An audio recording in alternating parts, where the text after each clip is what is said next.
A wani gawurtaccen daji a cikin Afirka, an yi wani mashahurin zaki mai ji da ƙasaita da iko da mulki da kuma razanarwa ga sauran namun daji. Wannan zaki ya gawurtar tashi da ta kai idan ya yi kuka dukkan namun daji suna razana, suna neman wajen ɓuya domin su tsira da rayuwarsu. Rayuwa kenan ga wanda Allah ya bawa gawurtaccen ƙarfi da iko. Ya kasance wannan zaki ko da a dabbobi irinsa na jinsin zaki suna tsoronsa saboda irin rashin imaninsa da yadda yake yi wa dabbobi kisan gilla. A kwana a tashi sai aka wayi gari an yi wata shekara da ta zo da canjin yanayi wanda yake ɗauke da zafi da kuma ƙamfar ruwan sama. Duk ƙoramai da tafkunan da ke cikin dajin da kusa da dajin sun ƙafe ƙaf. Namun daji suna ta yin hijira domin zuwa inda danshi ake da albarkar ruwa domin tsira da rayuwarsu. Wannan zaki ya kai ya kawo inda ya rasa ruwan da zai sa a maƙogwaronsa saboda ƙamfa da fari da ke damun wannan daji. Ya kasance ba shi da tudun dafawa, da yawan namun daji suna ta mutuwa. Shi ma ya dugunzuma, ya shiga wani hali na gashi ana tsoronsa a cikin dajin nan, ba mai matsowa inda yake, kowa neman ɓuya yake, ga kuma hali na fari na rashin ruwa.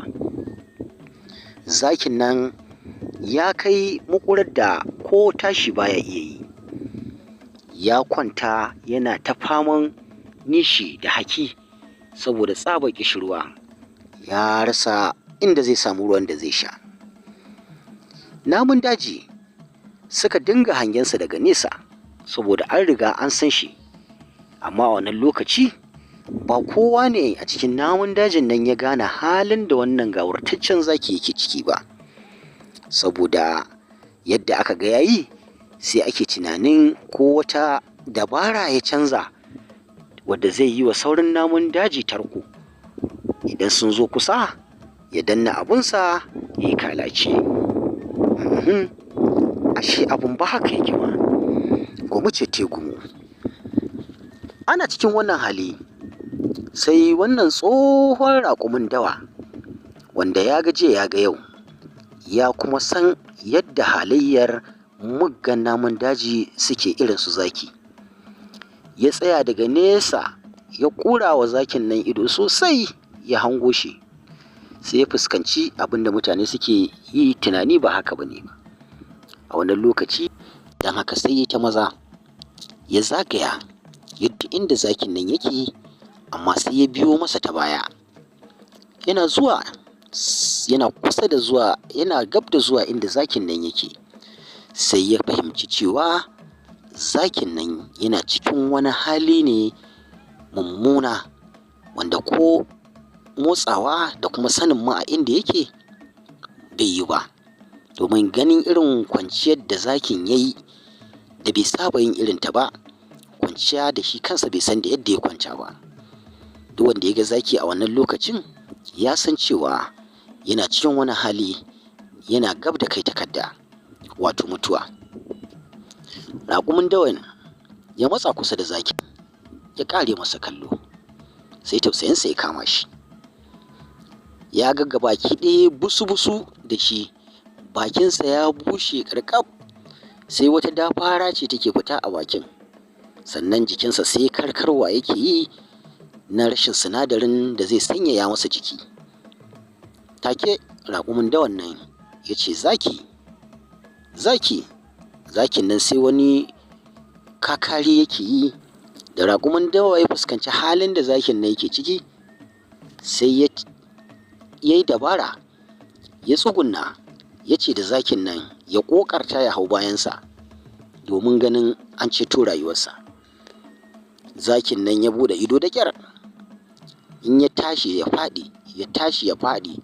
Da haka dai raƙumin dawa ya yi dabara, zaki ya hau bayansa. Raƙumin dawa ya yunƙura. Namun daji na can nesa suna hango abin da ke faruwa. Haka dai ya kama hanya raƙumin dawan, sai ga shi a wata ƙorama da ke sarƙuƙiya tsakanin cikin bishiyu. Yana zuwa ya jefa zakin nan ciki. Zaki nan ya ninkaya a ciki, sai wani goron numfashi ya dawo masa, ya ji shi a ruwa, ya dinga wasa da ruwan nan yana sha, yana iyo a ciki, har ya dawo hayyacinsa. Bayan ya dawo hayyacinsa ne ya buɗe ido ya ga halin da yake ciki, ya ga kuma a inda yake. Sannan ya kalli raƙumin dawa, sai kawai ya fashe da kuka. Raƙumin dawa ya ce masa, ka daina kuka, ka gode wa Allah da yi kana da rabon sake shan ruwa a duniya. Zaki ya sunkuyi da kai, ya sake ɗago kansa, ya kalli raƙumin dawa, ya ce, ɗan uwa na gode, Allah ya saka ma da dubin alkhairi daga kai har zuri'arka. Ya ce, amma ɗan uwa raƙumin dawa, ina so in ma tambaya, me yasa kai min irin wannan taimako duk da sanin irin halina da kuma matsayina a wurinka na cewa ni maƙiyi ne a tattare da kai, kuma mai neman rayuwarka ce da ta iyalinka a koda yaushe?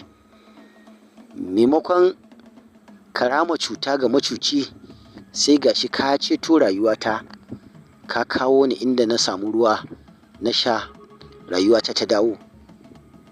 Sai raƙumin dawa ya kaɗa kai ya kalli zaki, ya ce, ba kowa ne ya cancanci a taimake mishi ba. Akan taimaki mutum ne don saboda duniyar haka ya kamata ta kasance.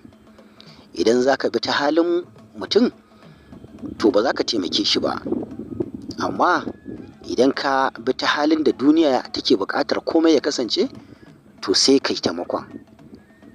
Ya ƙara da cewa, na taimake ka ne ba don halinka ba, ba kuma don ban san ya muke a wurinka ba. Na taimake ka ne don duniyar ma gaba ɗaya ta koma haka. Wanda yake neman ya cuce ka, ka in ka samu damar taimako, taimake shi.